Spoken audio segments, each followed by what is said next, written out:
আজ আমি বানাচ্ছি বাঙালির একটি দুর্লভ এবং হারিয়ে যাওয়া পিঠে রেসিপি। এই পিঠেটার নাম গোকুল পিঠে। আপনারা স্টেপ বাই স্টেপ এই পিঠেটি দেখবেন অপূর্ব সুন্দর হয় এই পিঠেটি খেতে, এবং আপনারা নিজেরাই এই হারিয়ে যাওয়া রেসিপিটি বানাতে পারবেন।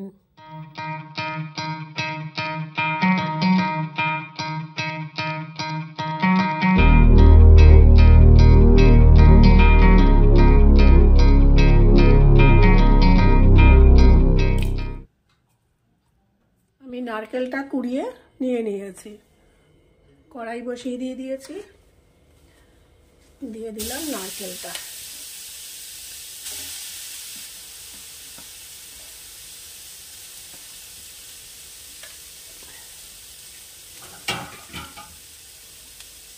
গ্যাসের ফ্লেমটা এখন আমি কমই রাখবো, একটু পরে বাড়িয়ে দেবো। দিয়ে দেবো এই যে খোয়া ক্ষীর।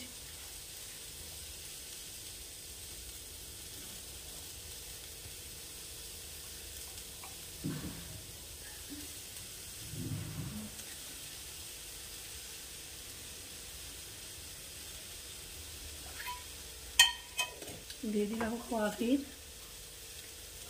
এবারে এটাকে নাড়াবো, খোয়া ক্ষীরটা গলতে থাকবে।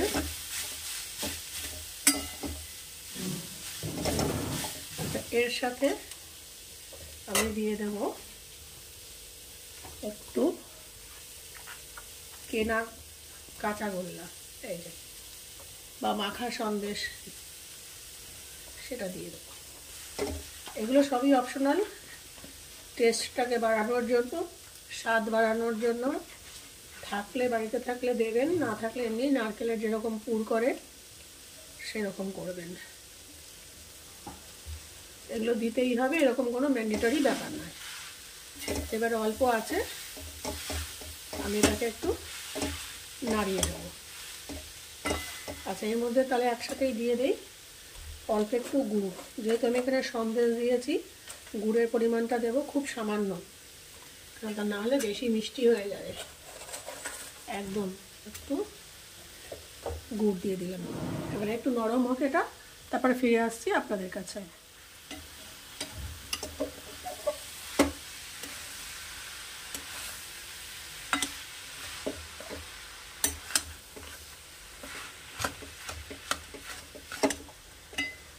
পাক এখনো হয়নি, আর একটু পাক হবে। এবারে আমি গ্যাসের ফ্লেমটাকে বাড়িয়ে ক্রমাগত নাড়তে থাকবো,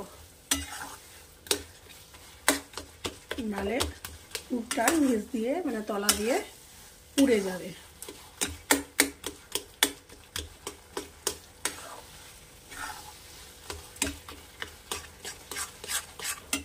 এখানে নারকেলটা পাক হয়ে গেছে।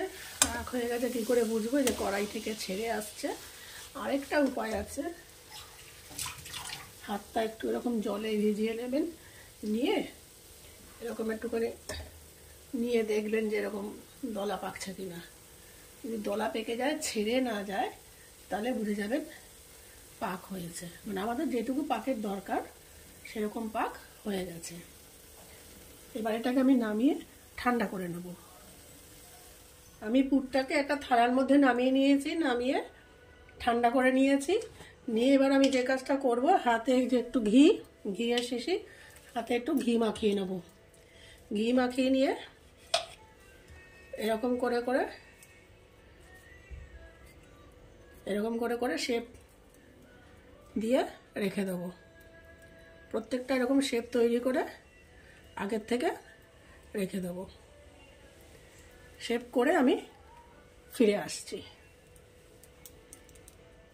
আমি পুরটাকে এরকম গোল গোল করে এরকম করে শেপ করে রেখেছি আগের থেকে, এরকম শেপ করে আগের থেকে গড়ে রেখে দিয়েছি। এরপরে চলে আসছি আমি পরের স্টেপে। এবারে আমি একটা ব্যাটার তৈরি করব। ব্যাটার তৈরির জন্য আমি এই যে হাফ বাটি একটু চালের গুঁড়ো নিলাম, আর নেব এই হাফ বাটি একটু ময়দা। এটা দিয়ে দেবো এখানে অল্প লবণ সামান্য 1/4 টিএসপি। লবণটা আপনারা আপনাদের ব্যাটার কতখানি হবে সেই বুঝে দেবেন। এবারে আমি এখানে অল্প অল্প জল দিয়ে আমি ব্যাটারটাকে রেডি করব। খুব পাতলা ব্যাটার কিন্তু আমি এখানে তৈরি করব না।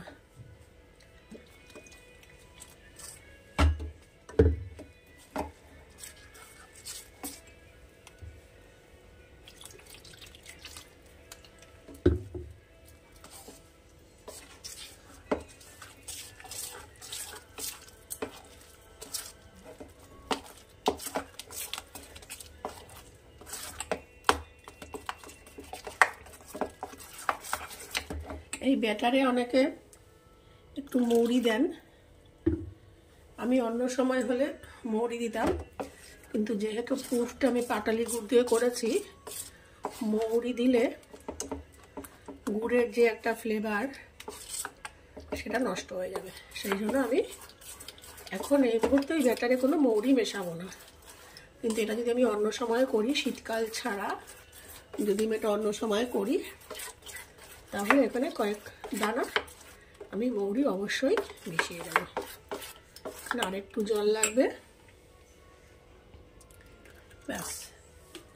ভালো করে নাড়িয়ে আমি একটা ব্যাটার তৈরি করব যাতে কোনো রকম লাম্প না থাকে। আমি পুরোটাকে ফেটিয়ে ফিরে আসছি আপনাদের কাছে। এই যে একটা ঘন একটা গোলা, একটা থিক ব্যাটার তৈরি করেছি, এখানে কোনো লাম্প নেই। এরপর চলে যাচ্ছি পরের স্টেপে। গ্যাসে দিয়ে বসিয়ে দেব কড়াই।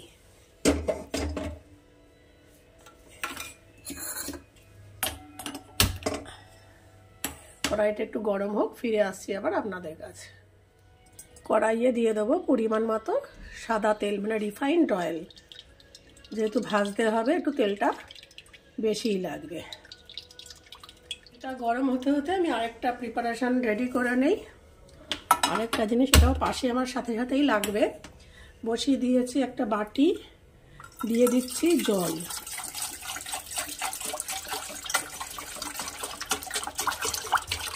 পাঁচশো ml মতন আমি এখানে জল দিলাম। এবার এর মধ্যে দিয়ে দেব একটাই দারচিনি, আর দিয়ে দেব অল্প চিনি,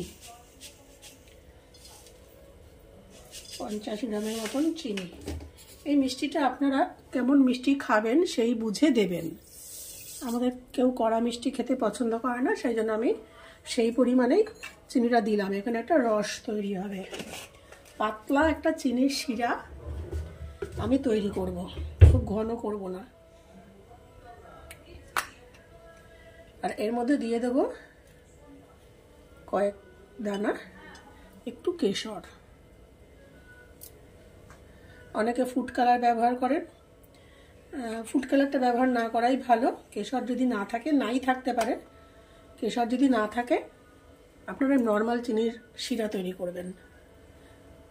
স্বাদের কোনো পরিবর্তন হয় না, জাস্ট একটা কালারের একটা এফেক্ট আসে। আর যদি মনে করেন যে আমি তো বলবো, সাজেস্ট করব ফুড কালার না ব্যবহার করতে। যদি আপনাদের এই কেশর না থাকে, তাহলে চিনিটা একটু ক্যারামেল মতন তৈরি করে তবে জল দিয়ে করবেন, একই এফেক্ট, কালারের এফেক্ট একই রকম আসবে। আগে একটা কড়াইতে চিনিটা একটুখানি গলিয়ে নেবেন, একটু হালকা খড়ি খড়ি যখন রং আসবে তখন গ্যাসটা নিভিয়ে আস্তে আস্তে করে জল দেবেন, দেখবেন একই এফেক্ট আসছে কালারের। এই শিরাটা হতে থাক। এই যে পাশের বার্নারে আমি শিরাটাকে হতে দিয়েছি। এপাশে শিরাটা হচ্ছে, একদম পাতলা চিনির শিরা তৈরি হচ্ছে, আর এপাশে তেলটা গরম হচ্ছে।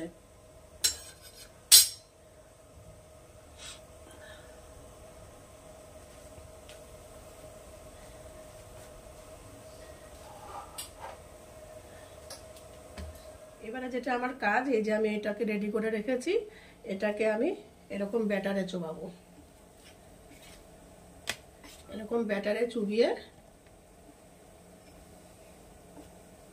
একটা চামচের সাহায্যে ভালো করে কোট করে নিয়ে, দুই পাশ ভালো করে কোট করে নিয়ে আমি তেলে ছেড়ে দেবো। এরকম করে আমি প্রত্যেক কটা, আরেকটা দেখাচ্ছি, এরকম ভালো করে কোট করে নিয়ে আমি তেলে ছেড়ে দেবো। করে আমি এটাকে ব্রাউন করে ভেজে নেব।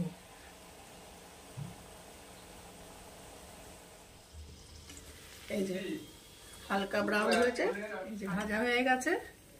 এবার এটাকে আমি নিয়ে দিয়ে দেবো শিরার মধ্যে। এরকম করে আমি পুরো প্রসেসটা কমপ্লিট করব। শিরার মধ্যে এবার একটু এরকম করে চুবিয়ে দেব। এটা মিনিট 5 পর আমি আবার তুলে নেব। এরকম করে আমি সব কটা ভেজে নেব, ভেজে শিরার মধ্যে চুবিয়ে নেব।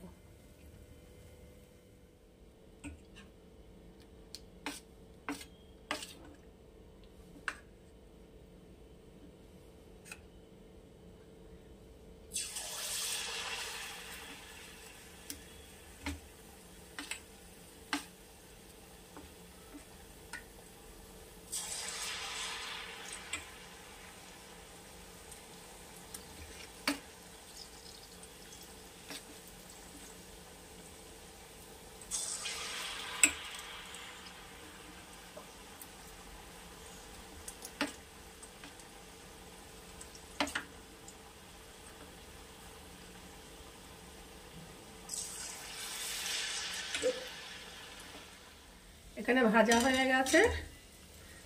এই যে আপনারা যদি মনে করেন এর থেকে বেশি কড়া ভাজবেন, কড়া ভাজতে পারেন, অসুবিধা নেই। আমি এবার এটাকে শিরায় দিয়ে দেব। এটা শিরায় এই মিনিট 5 চুবিয়ে আমি এবার তুলে নেব। গোকুল পিঠেগুলো ভেজে নিয়ে আমি 5 মিনিট সুগার সিরাপে ভিজিয়ে রেখেছিলাম, ডুবিয়ে রেখেছিলাম। 5 মিনিট পর এগুলো তুলে নিয়ে আমি প্লেটে সার্ভ করেছি। আমাদের তৈরি দুর্লভ হারিয়ে যাওয়া বাঙালির একটি পিঠে, গোকুল পিঠে।